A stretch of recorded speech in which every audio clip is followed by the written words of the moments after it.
If you've ever tried one of those newly released AI video tools and felt completely scammed by the output, you're not alone. After testing almost every single generator out there, I've noticed the same exact thing with most of them. They just don't live up to the promise. Every time I sit down excited to try a new release, I get the same letdown. The demo on the website looks amazing, but when you actually go out to test it, the hype never matches the result. And honestly, that's the biggest problem with AI video right now. There's just too much noise and way too few tools that actually perform when you need them to. So I spent days digging through all of them, filtering out the junk, and putting together a short list of the best ones that actually deliver. And in this video, I'm going to test each of those top tools, show you where they shine, where they fail, and most importantly, which one you should actually use whenever you need an AI video asset. I'll also show you the one tool that lets me run all of them without paying for multiple subscriptions or juggling 5 different tabs at once. Now, our first AI video generator is going to be 2.2. To access it, I'm starting off here on the homepage of OpenArt. On the left side, I click Video, and then in the Select the Model section, I choose 2.2. One is developed by Alibaba, and it's a flexible open-source video generator designed for adaptability. What makes it stand out is that it can generate high-quality cinematic clips from both text and image prompts. It's a fairly new model, but it's already gaining traction because of how visually impressive the outputs can be. So now we can add our prompt. An astronaut drifts slowly through the wreckage of a shattered space station. The camera orbits around him as sunlight glints off floating metal debris, his visor reflecting the Earth far in the distance. Weightless, atmospheric, and cinematic. There's also a button here called Auto Enhance. If I turn this on, it automatically refines and improves the prompt. This is a valuable feature because even if you're brand new to prompting, it helps ensure that your descriptions come out optimized for the best possible results.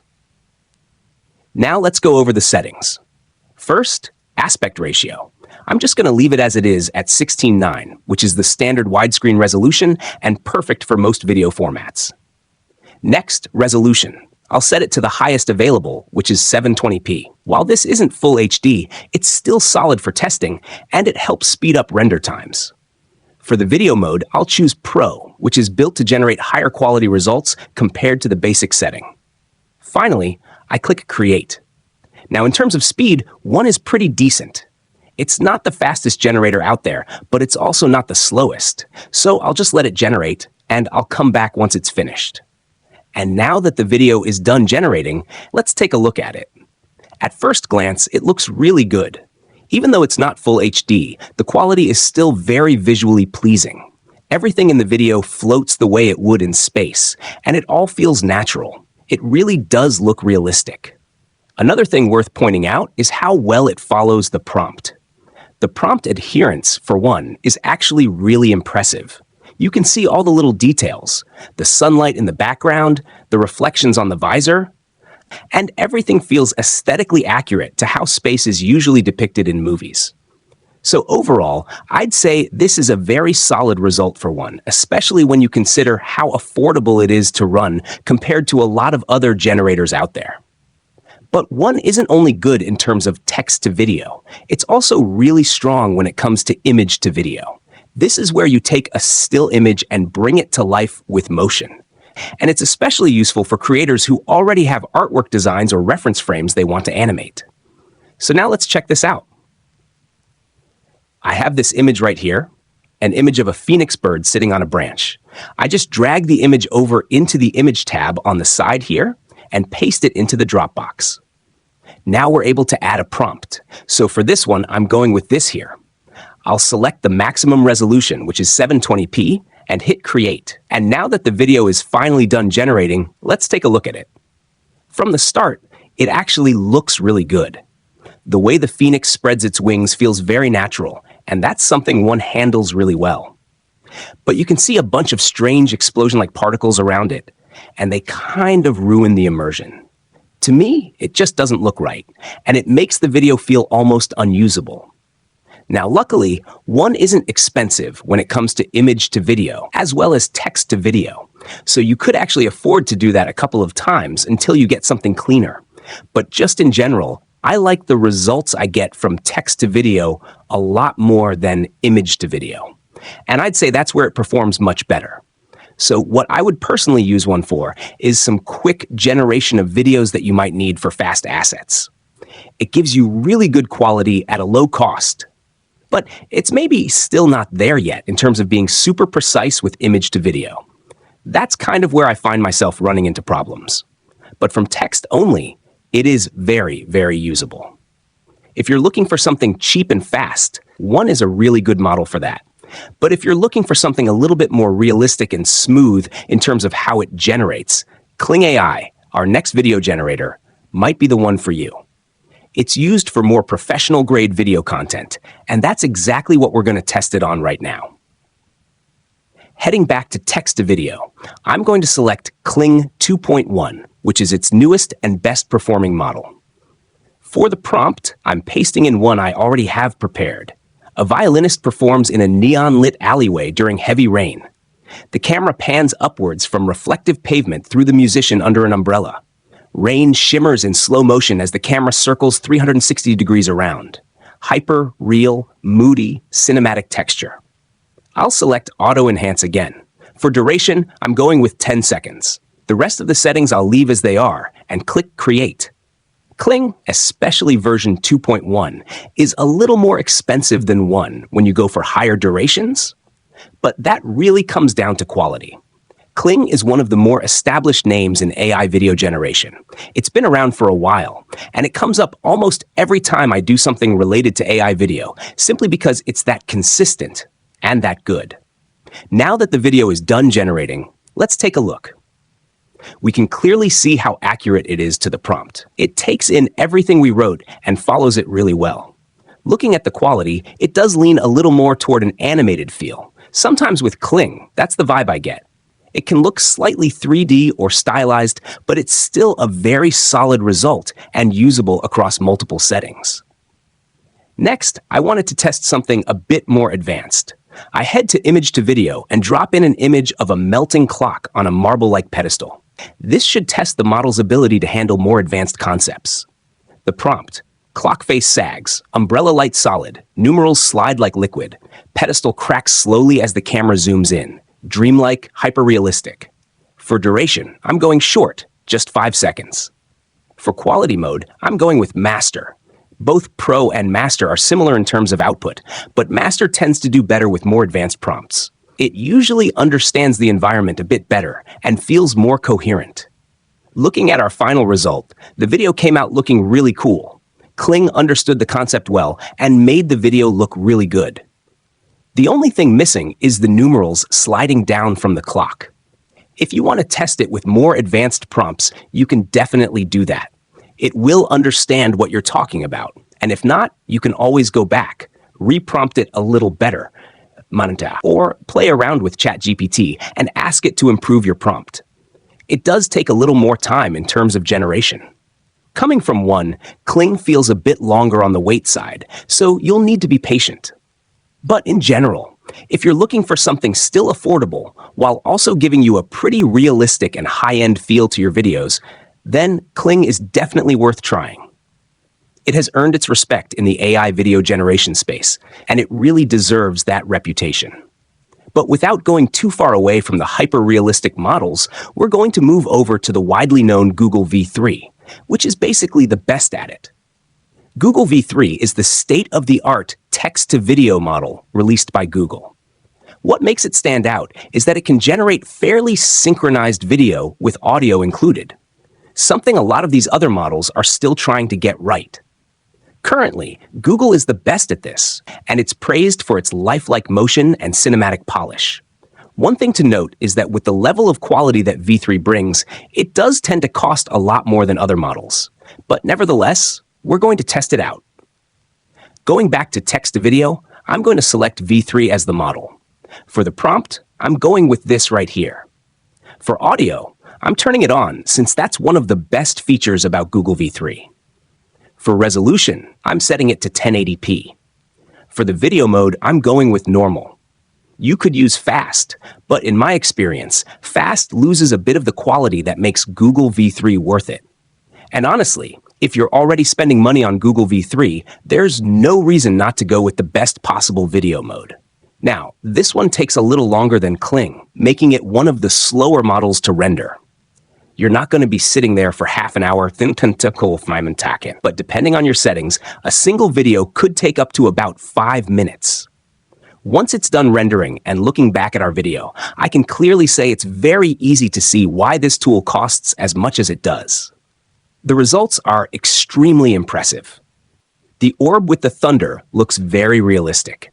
The sound in the base of the thunder, especially if you're wearing good headphones, just feels incredible. The way the droplets fall from the orb, the way the arm itself is rendered, all of it looks natural. Honestly, if someone showed me this and told me it was man-made by some CGI artist, I would have 100% believed them. Another thing worth mentioning is that V3 is actually very good at generating people. People talking, moving, and interacting. But I think results like this also show how strong it is for more abstract cinematic features. That's what I'm trying to showcase here. Not just whether the models can do simple videos, but also how far they can push creative surreal outputs. So, with that being said, let's check out how good it is when it comes to image to video. For image to video, I'm going to use this image of a rock with runes carved into it. For the prompt itself, I'm going to write this.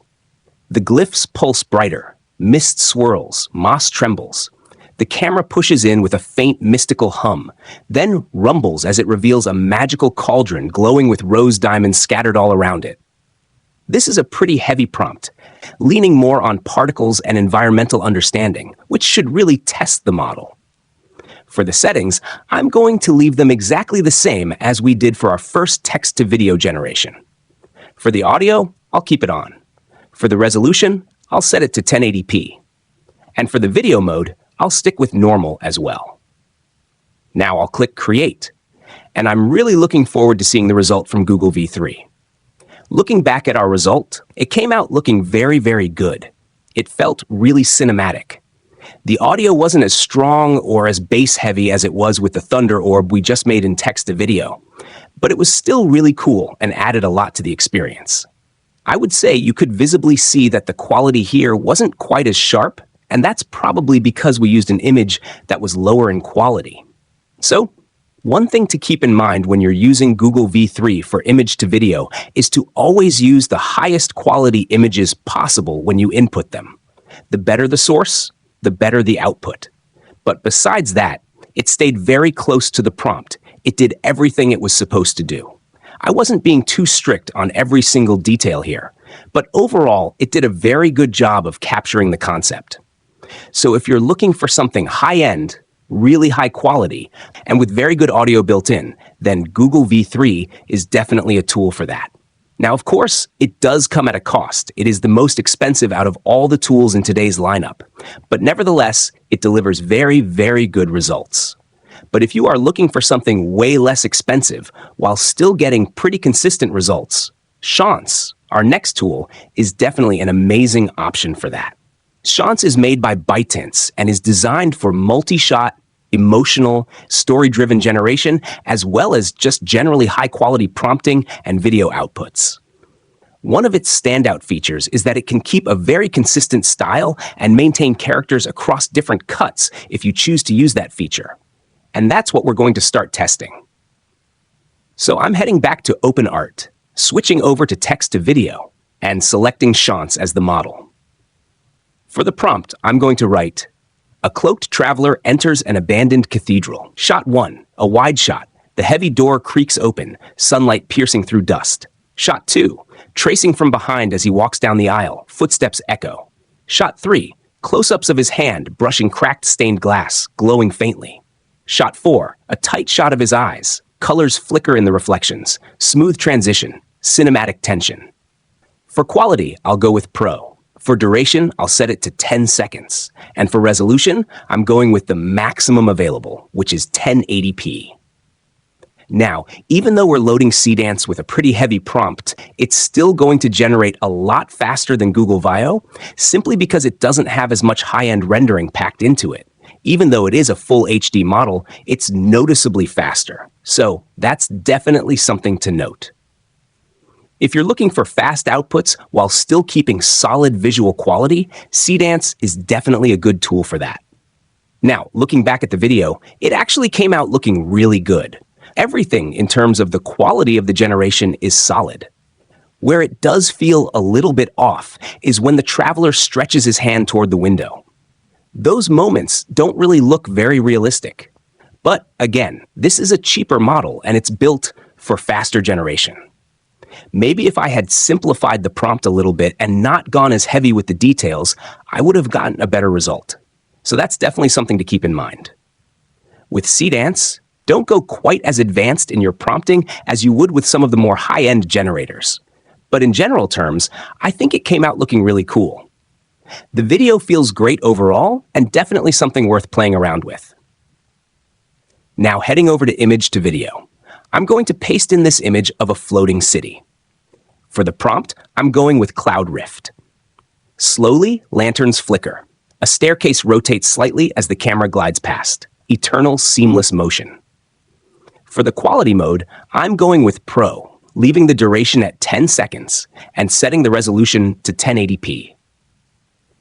Then I'll click Create. It definitely looks realistic and the movement flows naturally, but there's nothing particularly special about it. That being said, if you're looking for something that's faster, where you can pump out a couple of assets at a pretty cheap price and still get a decent level of quality, then Seedance is definitely a solid option for that. And if you really want to crank out videos super fast, generate some ready-to-go assets in seconds, then VEO is very much your best option. It delivers ultra-clean short-form video content from either text or images, and it's streamlined to be really fast, letting you bring your ideas to life in just a few seconds. So, for our text prompt, I'm going to switch back over to text to video. And in the model selection, I'll pick Minimax Hailuo 2, which is the Minimax version I see here. Then I'll paste in my prompt.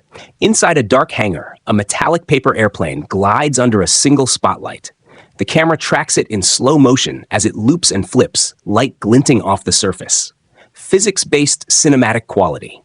For the settings, I'm going with 6 seconds, and I'll select the highest resolution available. Then I'll click Create. And looking back at our video, it actually looks pretty decent.